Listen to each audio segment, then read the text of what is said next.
दोस्तों नमस्कार। दोस्तों मैं बिमल शाही आज सभी लोगों का अपने चैनल में स्वागत करता हूं और उम्मीद करता हूं कि आप लोग सब लोग स्वस्थ होंगे एवं मस्त होंगे। सभी राष्ट्रवादियों और सनातनियों से ये निवेदन रहेगा कि आप लोग मेरे चैनल को सब्सक्राइब कर लीजिए और वीडियो को लाइक एवं शेयर भी कीजिए। दोस्तों बिहार का चुनाव संपन्न हो चुका है और इस चुनाव में राहुल गांधी, तेजस्वी यादव की जो महागठबंधन थी उनकी ज़बरदस्त तरीके से हार हुई है। तो आज के वीडियो में हम लोग ये समझने का कोशिश करेंगे कि महागठबंधन की हार किन कारणों की वजह से हुई है और उसके ऊपर एनालिसिस करने का कोशिश करते हैं। तो महागठबंधन में सबसे बड़ी पार्टी थी आरजेडी, राष्ट्रीय जनता दल, जिसके मुखिया हैं तेजस्वी यादव। वो टोटल 143 सीट पर इलेक्शन लड़े हैं। उसके बाद दूसरी बड़ी पार्टी थी कांग्रेस, जो करीब 63 सीटों पर चुनाव लड़ी थी।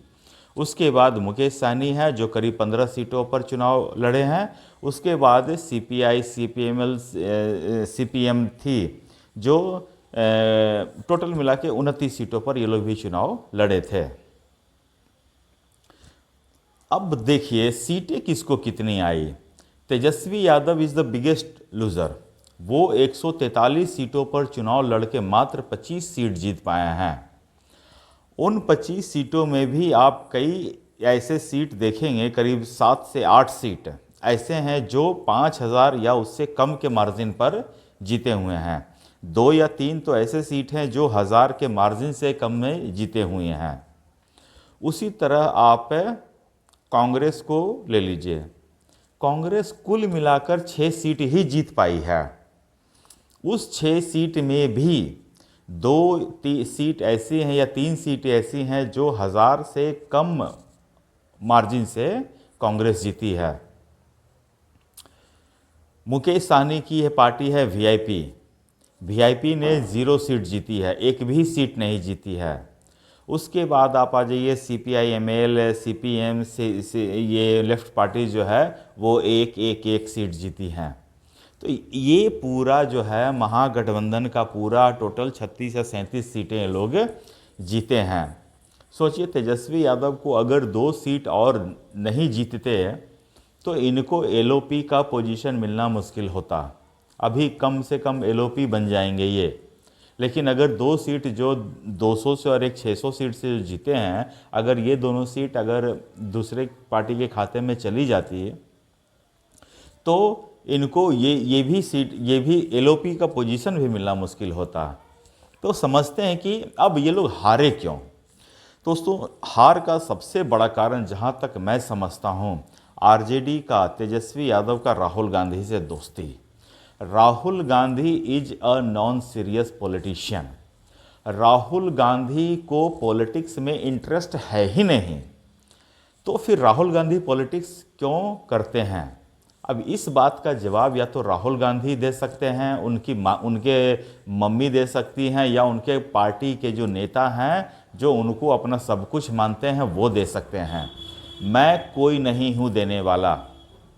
लेकिन न पॉलिटिक्स में इंटरेस्ट न होते हुए भी पॉलिटिक्स कर रहे हैं और अपने अलावा हर एक पार्टी को मुश्किल परिस्थितियों में डालने का काम राहुल गांधी करते हैं। राहुल गांधी ने जिस किसी के भी साथ भी हाथ मिलाया वो उस पार्टी को राहुल गांधी ने खत्म करके ही माना। तेजस्वी यादव के हार विथ कांग्रेस ये आज की 2025 की बात नहीं है। आप अगर 2020 में भी अगर आप जाएंगे तो आरजेडी ने कांग्रेस को लड़ने के लिए, बिहार में लड़ने के लिए 70 सीटें दिए थे। उस 70 सीटों में कांग्रेस सिर्फ और सिर्फ 19 सीटें जीत पाती हैं। उसके बाद 19 सीटें जीतती हैं और करीब 40 सीटों पर कांग्रेस जो है दूसरे नंबर पर रहती है। तो उसी परफॉर्मेंस के आधार पर जो कांग्रेस है इस बार कहती हैं कि हमको कम से कम 63 सीट चाहिए ही चाहिए। लेकिन फिर भी काफ़ी मान मनौवल के बाद राहुल गांधी को, कांग्रेस को तेजस्वी यादव ने 61 सीटें दे दिया। 61 सीट पाने के बाद एक समय ऐसा लग रहा था, कल काउंटिंग में देख रहा था कि कांग्रेस सिर्फ और सिर्फ एक सीट जीतेगी, जिस पर वो ढंग से लीड कर रही थी, किशनगंज की सीट। बाकी सब सीटों पर 200 से 250 से 200 से 250 से लीड कर रही थी। एक समय तो सारे के सारे छः के मतलब 6 में से 5 सीटों पर वो लैग कर रही थी, पीछे चल रही थी। तो अब कांग्रेस जैसे नॉन सीरियस पार्टी को अगर आप 61 सीटें दे देते हैं, उसके बाद आप जीत की कभी आप उम्मीद कर भी नहीं सकते हैं। यही काम तेजस्वी यादव ने 2020 में भी किया था और यही काम तेजस्वी यादव ने 2025 में किया था। तेजस्वी यादव को गलतफहमी हुई क्यों? तेजस्वी यादव को गलतफहमी आज से नहीं, 2020 से ही है। तेजस्वी यादव को अब लगने लगा कि वो एक परिपक्व नेता बन चुके हैं, वो एक ऐसे नेता के रूप में स्थापित हो चुके हैं जिसकी बात दुनिया समझती है, मानती है, ऐसा वो मानने लगे हैं। जबकि 2020 की परिस्थितियां बिल्कुल डिफरेंट थी। 2020 में चिराग पासवान जो हैं वो एनडीए से अलग होकर लड़े थे और उन्होंने नीतीश कुमार को हरवाने के लिए अपने कैंडिडेट, जहाँ जहाँ जेडीयू के कैंडिडेट थे वहाँ वहाँ उन्होंने अपने कैंडिडेट भी उतारे थे। तो इस तरह करीब 100 सीटों पर जेडीयू का नुकसान चिराग पासवान ने करवाया था। तो तेजस्वी यादव को लगा कि उनकी अपना वोट बैंक है, उनकी अपनी कैपेबिलिटी, उनकी अपनी काबिलियत है, जो वो 75 सीटें जीत गए और बाद में 4 एआईएम के तोड़ के ले आए थे, तो 79 सीटों के साथ वो लीड कर रहे थे। तो उन्हें लगा था कि ये सारी सीटें जो है उनकी काबिलियत से आई है। ये उनको बहुत बड़ी गलतफहमी हो गई थी और इसी गलतफहमी के कारण वो 2025 तक आ गए और उनको लगा कि इस बार भी हम कम से कम 80 सीट तो हम जीत ही जाएंगे। इसीलिए इस बार वो 143 सीट पे लड़े कि 143 में मेरा लहर ऐसा है, कम से कम 100 सीटें तो हम जीत ही जाएंगे। और कांग्रेस अगर 19 सीट भी ले आई, पिछले बार का भी अगर परफॉर्मेंस दोहरा दिया, 19 सीट ले आया तो 119 सीट और वीआईपी जो है 4-5 सीटें तो ले ही आएंगे, तो 123 सीट और लेफ्ट अगर 10 सीट भी ले आते हैं तो 130 से 140 तक तो हम आ ही जाएंगे। तो तेजस्वी का ये गणित था। लेकिन तेजस्वी ये भूल गया कि इस बार चिराग पासवान जो है वो एनडीए में एकजुट होकर लड़ रहे हैं। तो कांग्रेस एक बहुत बड़ा फैक्टर रहा। तेजस्वी यादव को महागठबंधन की हार में सबसे बड़ा फैक्टर कांग्रेस रहा। दूसरा बड़ा फैक्टर क्या रहा? महागठबंधन में जितनी भी पार्टियां हैं उन सब का आपस में सामंजस्य जो है बैठा नहीं। कभी कोई रूठ रहा है, कभी कोई उठ के भाग रहा है, किसी को डिप्टी सीएम चाहिए, किसी को सीएम पद चाहिए, किसी को 70 सीट चाहिए। ये लड़ाई जो है पूरे पूरे पूरे मतलब कि चुनाव तक चलता रहा। चुनाव में नॉमिनेशन का डेट ख़त्म हो चुका है, नॉमिनेशन हर एक पार्टी अपना नॉमिनेशन भर रही हैं। कई एक सीट ऐसी थी, 13 सीट शुरू में 13 ऐसा सीट थे जहां पर आरजेडी ने भी कर रखा है नॉमिनेशन, कांग्रेस ने भी कर रखा है नॉमिनेशन, कहीं पे कांग्रेस ने कर रखा है नॉमिनेशन, लेफ्ट ने कर रखा है नॉमिनेशन, कांग्रेस ने नॉमिनेशन कर रखा है और वीआईपी ने नॉमिनेशन कर रखा है। इस तरह से इनके आपसी जो मतलब कि सामंजस्य है, तालमेल है, उसकी कमी इतनी रही कि इनको ये समझ में नहीं आया कि हम करें क्या। और जनता जो है बेवकूफ़ नहीं है, वो आपको देख रही है, आपके चाल चलन को देख रही है।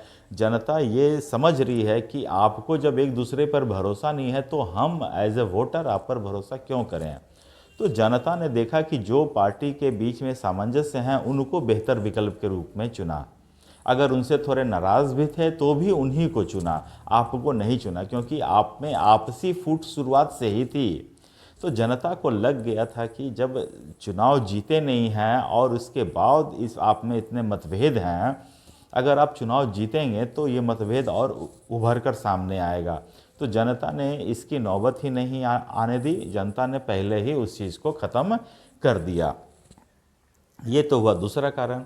तीसरा कारण जहाँ तक मुझे लगता है कि तेजस्वी यादव ने हद से ज़्यादा वादे कर दिए हैं तेजस्वी यादव ने जो वादे किए हैं वो सुनने में तो ठीक लगता है, लेकिन बिहार की जनता ने जब धरातल पर उसकी असलियत को समझने का कोशिश किया, आज हर एक के घर में हाथ में इंटरनेट है, वाईफाई है, स्मार्टफोन है।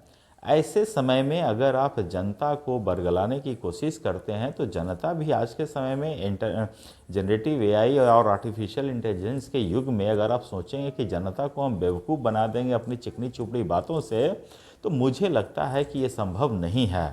तेजस्वी यादव ने यही करने का प्रयास किया। तेजस्वी यादव ने कहा कि हम हर घर के हर एक सदस्य को सरकारी नौकरी दे देंगे। तो जब हर एक सदस्य को एक सरकारी नौकरी दे देंगे तो फिर जो आप टेलीकॉम पॉलिसी बनाएंगे, आईटी पॉलिसी बनाएंगे, स्पोर्ट पॉलिसी बनाएंगे, तो ये सब तो बेकार ही है ना। फिर आप आईटी इंफ्रास्ट्रक्चर के लिए काम करेंगे, जब हर घर में सरकारी नौकरी दे ही देंगे उसके बाद तो किसी और चीज़ की ज़रूरत ही नहीं बची। तो इस चीज़ को बिहार के लोगों ने कैच कर लिया। उन्होंने ये समझने का कोशिश किया कि बिहार का बजट है 3 लाख करोड़, और अगर ये हर एक घर में नौकरी दे देंगे तो इनको सैलरी में ही 9 लाख करोड़ देना पड़ेगा। तो फिर जिसका बजट है 3,000 रुपया, वो 9,000 सिर्फ एक चीज़ में खर्चा कैसे कर सकता है, तो बाकी चीज़ों में कैसे करेगा खर्चा। तो लोगों ने इस चीज़ को समझा, और मैंने भी पहले कहा था कि बिहार में अभी जो है चेंज लाने के सिचुएशन में बिहार नहीं है। Bihar can not afford to change this government, क्योंकि जितना इंफ्रास्ट्रक्चर का काम होना था वो हो चुका है। अब मैंने एक एग्जांपल देकर कहा था कि ग्राउंड फ्लोर तक का सारा काम हो चुका है, अब इसके ऊपर सिर्फ फर्स्ट फ्लोर बनाना है, सेकंड फ्लोर बनाना है, जो काफ़ी काम अब तेज़ी से हो सकता है। तो इसके लिए ज़रूरी था कि आप करंट गवर्नमेंट को ही कंटिन्यू कीजिए, और बिहार के लोगों ने एग्जैक्टली वही किया जो मैं सोच रहा था, जो आप सोच रहे थे, और लैंडस्लाइड विक्ट्री एनडीए को दिया है। तो तीसरा और लास्ट सबसे बड़ा कारण मैं जो मानता हूँ वो है मुकेश साहनी। मुकेश साहनी को ये पता ही नहीं है कि उनकी हैसियत कितने सीटों की है। वो डिप्टी सीएम को लेकर ऐसे पकड़ के बैठे रहे हैं कि जैसे लगता है कि डिप्टी सीएम अगर नहीं मिलेगा तो वो आत्मदाह कर लेंगे।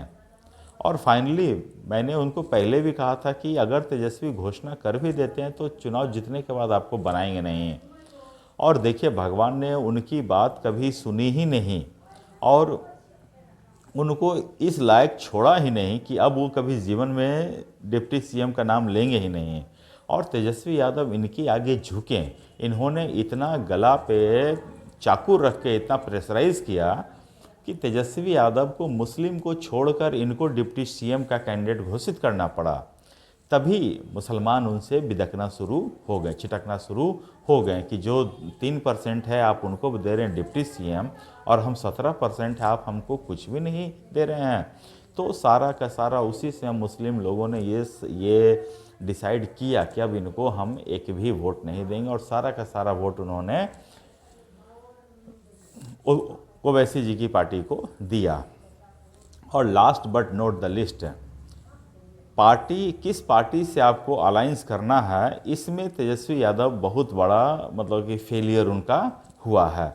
ओवैसी साहब कहते रहे कि आप हमें 6 सीटें दे दो, हम अलायंस करने को तैयार हैं, लेकिन तेजस्वी यादव का अहंकार उनको 6 सीट देने से मना कर दिया, और कहा कि हम इनके साथ अलायंस नहीं करेंगे। और नतीजा देख लीजिए, ओवैसी जी 6 सीट जीते और 20 सीट पर हरवा दिए तेजस्वी यादव को। ये है ओवैसी जी का कमाल। तो ये सारा चीज़ें था, फैक्टर था, जिससे महागठबंधन की इतनी बड़ी हार हुई है। अब उनको एनालिसिस करना है, उनको आत्ममंथन उनको आत्मचिंतन करना है। अपने हार का ठीकरा दूसरों पर फोड़ने से पहले इन जो फैक्टर्स पे मैंने बोला है, क्या वो पहले इस फैक्टर पर एनालिसिस कर लें, उसके बाद दूसरों के ऊपर ठीकरा फोड़ें। तो दोस्तों, मुझे आज के लिए इतना ही अपडेट देना था। आप लोग अपना ख्याल रखिए, स्वस्थ रहिए, मस्त रहिए। तब तक के लिए नमस्कार, बाय।